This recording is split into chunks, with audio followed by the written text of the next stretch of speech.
पंडितों का एक गांव हुआ करता था। उस गांव में सभी के सभी परिवार पंडित जाति के हुआ करते थे और आस पड़ोस के राज्यों में पूजा पाठ करके अपना जीवन यापन करते थे। उसी गांव में एक गरीब ब्राह्मण का घर था। उस परिवार में माता पिता, दो भाई और बड़े भाई की पत्नी, बच्चे निवास किया करते थे। छोटे बेटे का विवाह हुआ नहीं था। अब छोटे पुत्र के लिए विवाह के हेतु कन्या को देखने परिवार कन्या के घर जाकर रिश्ता पक्का करके आते हैं। कुछ ही दिनों उपरांत छोटे पुत्र का विवाह धूमधाम से हो जाता है। छोटे पुत्र की पत्नी घर में आ जाती है। अब उस पंडित परिवार में एक सदस्य और बढ़ जाता है, परंतु जो छोटा बेटा होता है वह अपनी पत्नी को बहुत ही ज्यादा प्रेम करता था। आए दिन छोटी छोटी बात पर वे अपने माता पिता और भाइयों से लड़ाई झगड़ा करने लगता है। एक दिन माता पिता अथवा भाई उसकी इन्हीं हरकतों से परेशान हो जाते हैं और एक निर्णय करते हैं, छोटे बेटे को घर से निकाल दिया जाए। कुछ दिनों के बाद छोटे बेटे को घर से निकाल दिया जाता है। छोटा बेटा अपनी पत्नी को लेकर दूसरे राज्य की ओर निकल पड़ता है। घने वनों से चलते हुए वहां पंडित एक बड़े बरगद के पेड़ के नीचे पहुंचता है। इतने में पंडिताइन कहती है, सुनो जी, मुझे प्यास लग रही है, थोड़ा जल का प्रबंध करो। इतना सुनते ही पंडित अपनी पत्नी के लिए जल लेने चला जाता है। पंडित अपनी पत्नी से बहुत ही प्रेम किया करता था और पत्नी के आदेश के अनुसार वह किसी भी कार्य को करने में विलंब नहीं करता था। अब पंडित जंगल में पानी लेने चला जाता है। काफी ढूंढने के उपरांत उसे एक जलाशय मिलता है। वहां से कुछ पानी पीने के पश्चात एक बर्तन में पानी भरकर वह अपनी पत्नी की ओर निकल पड़ता है। जैसे ही पंडित बरगद के वृक्ष के पास आता है तो पंडित की आंखें खुली की खुली रह जाती है। पंडित क्या देखता है कि उसकी प्राणों से प्यारी पत्नी मर चुकी है। यह देखकर पंडित बहुत रोता है और जोर जोर से चिल्लाता है। इतने में भगवान वहां से गुजर रहे होते हैं। भगवान से पंडित का दुख देखा नहीं जाता, इसीलिए भगवान पंडित को कहते हैं, पंडित तुम क्यों रो रहे हो? पंडित, प्रभु मैं अपनी पत्नी से बहुत प्रेम करता हूँ। अब मेरी पत्नी मर चुकी है तो मेरा जीवन का भी कोई महत्व नहीं, इसीलिए मैं भी प्राण त्याग दूंगा। यह सुनकर भगवान बोलते हैं, पंडित धीरज रखो, इस सृष्टि में जो आया है उसे एक दिन वापस जाना होता है। एक काम करो, तुम्हें मेरे दर्शन हुए हैं, कोई अच्छा सा वरदान मांग लो। पंडित कहता है, मुझे एक ही वरदान की आवश्यकता है, मेरी पत्नी पुनर्जीवित हो जाए, यही चाहता हूँ मैं। भगवान कहते हैं, पंडित यह तो असंभव है, लेकिन अगर तुम अपनी आधी आयु अपनी पत्नी को देने के लिए तैयार हो तो तुम्हारी पत्नी जीवित हो सकती है। यह बात सुनकर पंडित बहुत खुश होता है और पंडित भगवान से आग्रह करता है कि आप मेरी आधी आयु मेरी पत्नी को दे दीजिए। भगवान पंडित को कहते हैं, अगर तुम 3 बार बोलोगे मैंने अपनी आधी आयु अपनी पत्नी को दे दी तो यह पुनः जीवित हो जाएगी, परंतु अगर तुम भविष्य में कभी भी अपनी आयु वापस लेना चाहो तो ले सकते हो। बस तुम्हें अपनी पत्नी के मुंह से 3 बार यह बात बोलवानी होगी। पंडित मान जाता है और 3 बार कहता है, मैंने अपनी आधी आयु अपनी पत्नी को दे दी। इतना कहते ही पंडित की पत्नी अर्थात पंडिताइन जीवित हो जाती है। उसके उपरांत दोनों जल भोजन ग्रहण करने के बाद वहां से आगे की ओर चल पड़ते हैं। चलते चलते वो दोनों एक सुंदर बगीचे में पहुंच जाते हैं। चारों तरफ अनेकों प्रकार के पुष्प और फलों से लदा हुआ वृक्ष, बाग बगीचे में पहुंचकर कुछ देर विश्राम करते हैं। उसके उपरांत पंडित पंडिताइन को कहता है, सुनो, तुम यही विश्राम करो, मैं कुछ भोजन का व्यवस्था करके आता हूँ। यह कहकर पंडित चला जाता है। इतने में पंडिताइन बगीचे में घूम रही होती है। उसकी नजर एक लंगड़े पर पड़ती है। वह लंगड़ा बहुत ही सुरीली आवाज में गीत गा रहा होता है। उसकी सुरीली आवाज में मोहित होकर पंडिताइन उस लंगड़े की ओर खींची चली जाती है।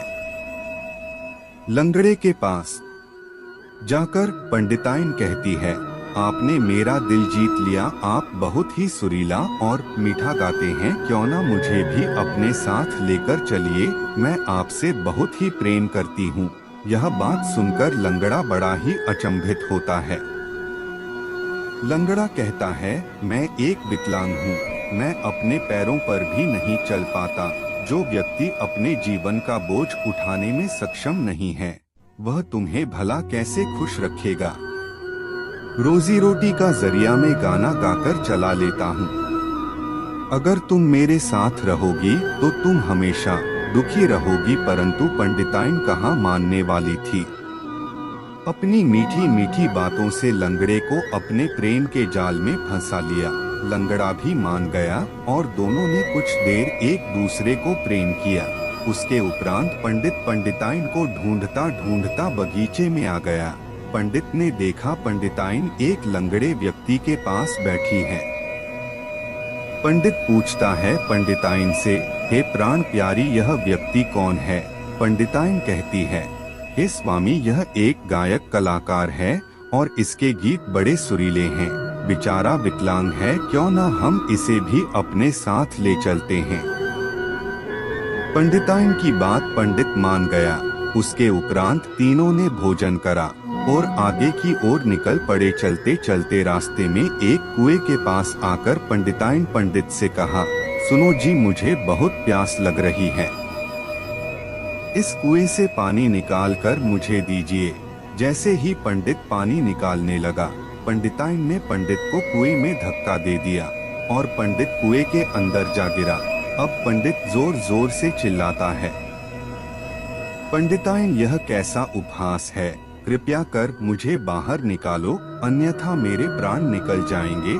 पंडिताइन पंडित से कहती है, मैंने तुम्हें मारने के लिए ही कुएं में धकेला है, अब भला मैं क्यों तुम्हें बाहर निकालने लगी। अब तुम मरो या जियो, मुझे अब तुम्हारी कोई आवश्यकता नहीं है। यह कहकर लंगड़े को पीठ पर उठाकर पंडिताइन आगे के राज्य की ओर चली गई।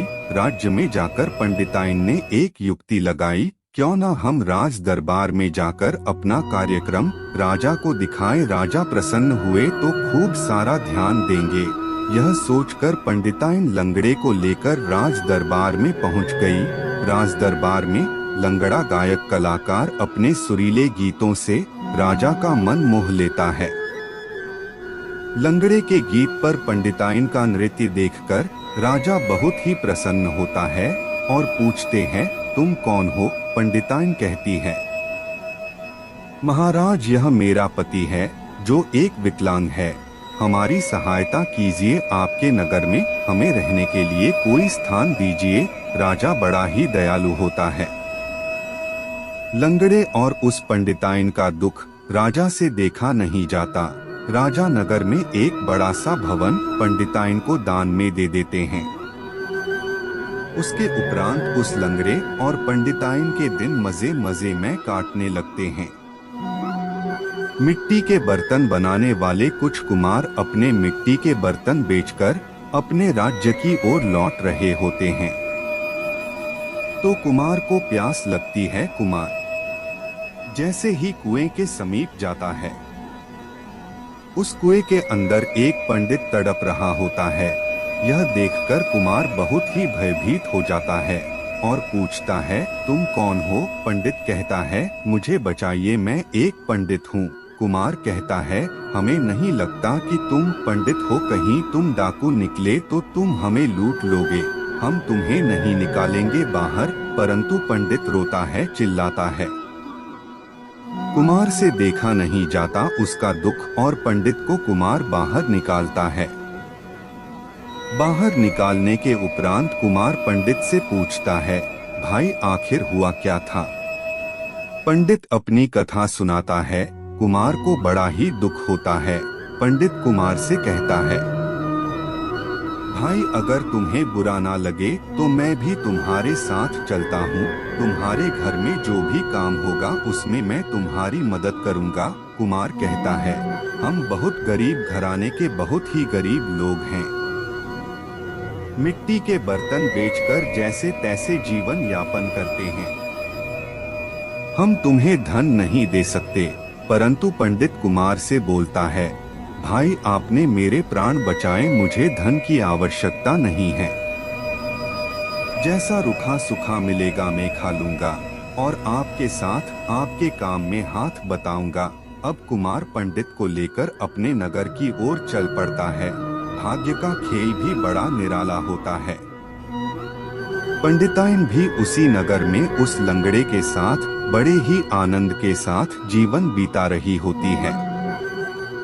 कुमार के घर पहुंचकर पंडित काफी मेहनत से काम करता है। कुमार के घर में काम करते करते 2 वर्ष बीत जाते हैं। एक दिन कुमार पंडित को कहता है, पंडित भाई तुम्हें काफी समय हो चुका है और जब से तुम आए हो तब से बहुत ही उदास और गुमसुम मायूस रहते हो और अधिक परिश्रम करते हो। एक काम करो, आज नगर घूम के आ जाओ। यह लो कुछ पैसे और कुछ खा पी लेना। पंडित पहले तो ना मना कर देता है, परंतु कुमार की बातों को मानकर नगर घूमने निकल पड़ता है। नगर में घूमने के उपरांत पंडित वापस कुमार के घर में आ जाता है। इतने में पंडिताइन पंडित को उसी नगर में देख लेती है, तो पंडिताइन समझ जाती है, अगर पंडित ने मुझे देख लिया तो गजब हो जाएगा। क्यों ना मैं राजा को कहकर पंडित को कारागार में बंद करवा दूं। यह सोचकर पंडिताइन राजा के पास जाती है और कहती है, महाराज हमारे प्राणों को बचाइए, अन्यथा वह लुटेरा डाकू हमें मार डालेगा। राजा पंडिताइन की बातें सुनकर क्रोध में आ जाते हैं और कहते हैं, हमारे राज्य में कौन तुम्हें मारना चाहता है? नाम बताओ। पंडिताइन बोलती है, नाम तो नहीं पता, लेकिन वह व्यक्ति कुमार के घर में रहता है। राजा सिपाही को बोलता है, शीघ्र ही जाओ और उस कुमार और उस व्यक्ति को बंदी बनाकर लेकर आओ। राजा के आदेश अनुसार सैनिक कुमार के घर पहुंचते हैं। कुमार जैसे ही राजा के कुछ सिपाही को अपने घर में देखता है, डर के मारे कुमार की हालत पतली हो जाती है। कुमार हाथ जोड़कर बोलता है, क्या हुआ, हमने क्या किया? सैनिक कहते हैं, राजा का आदेश है, जो तुम्हारे घर में व्यक्ति रहता है उसे लेकर राज दरबार में हमारे साथ चलना होगा, अन्यथा हम तुम्हें उठाकर ले जाएंगे। पंडित कहता है, कुमार भाई डरने की कोई आवश्यकता नहीं है, आप चलिए मेरे साथ। राजा के महल में पहुंचने के बाद राजा पंडित से पूछता है कि तुम कौन हो और इससे महिला को क्यों मारना चाहते हो?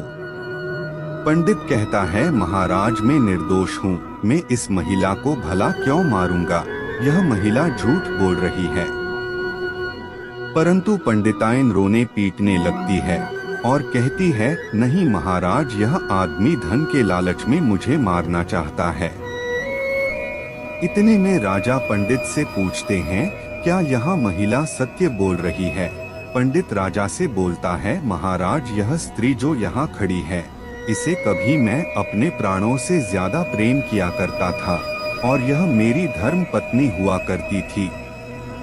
यह बात सुनकर राज दरबार में सब अचंभित हो जाते हैं, परंतु पंडिताइन राजा से कहती है, यह व्यक्ति झूठ बोल रहा है, मैं तो लंगड़े की पत्नी हूँ, इसे तो मैं जानती तक नहीं। राजा क्रोध में आकर पंडित को बोलते हैं, तुम यूं ही झूठ बोलकर क्या साबित करना चाहते हो? कोई प्रमाण है तुम्हारे पास? अगर प्रमाण नहीं है तो तुम्हें इसी वक्त प्राण दंड दिया जाएगा।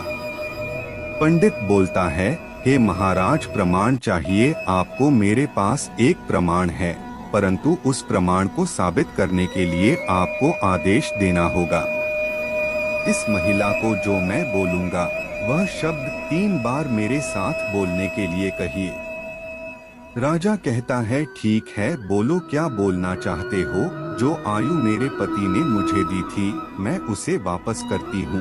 बस आप इस स्त्री के मुंह से यह शब्द 3 बार बुलवा दीजिए, दूध का दूध, पानी का पानी हो जाएगा। अगर ऐसा नहीं हुआ तो महाराज आप जो चाहे वह दंड मुझे दे सकते हैं। राजा के आदेश अनुसार पंडिताइन यह शब्द बोलने के लिए तैयार हो जाती है और सोचती है, यह शब्द बोलने से आखिर मेरा का क्या अहित हो सकता है। यह सोचकर पंडिताइन जैसे ही 3 बार बोलती है, मैंने जो आयु अपने पति से ली थी मैं उसे वापस करती हूँ। पंडिताइन भरे राजमहल में मर जाती है। यह नजारा देखकर राजा, मंत्री, प्रजा सब भयभीत हो जाते हैं। उसके उपरांत राजा पंडित से पूछते हैं, पंडित आखिर यह औरत मर कैसे गई?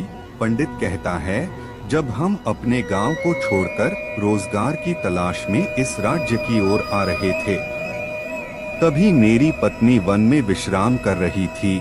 उसी वक्त मेरी पत्नी मर चुकी थी और मुझे रोता देख भगवान ने मुझे दर्शन दिया और वरदान दिया कि मैं अपनी आधी आयु अपनी इच्छा अनुसार अपनी पत्नी को दे सकता हूँ और वक्त आने पर मैं अपनी आधी आयु अपनी पत्नी से ले सकता हूँ। बस मुझे अपनी पत्नी के मुंह से यह 3 शब्द बुलवाना होगा। और आज मैंने अपनी आधी आयु अपनी पत्नी से वापस ले ली। यह कहकर पंडित बहुत रोता है। राजा पंडित को देखकर अचंभित होते हैं और ढेर सारा धन देकर पंडित को पंडित के गांव भेज देते हैं। नारी के कई रूप होते हैं, जिनमें से एक रूप इस कहानी के जरिए मैंने दर्शाने की कोशिश की है। मेरी यह कहानी किसी के मन को ठेस पहुंचाने के लिए नहीं है। कृपया किसी के मन को ठेस पहुंचे तो मुझे क्षमा कीजिए। मैं महिलाओं, बहन, बेटियों का बहुत आदर सम्मान करता हूं। यह कहानी आपको कैसी लगी अवश्य बताएं।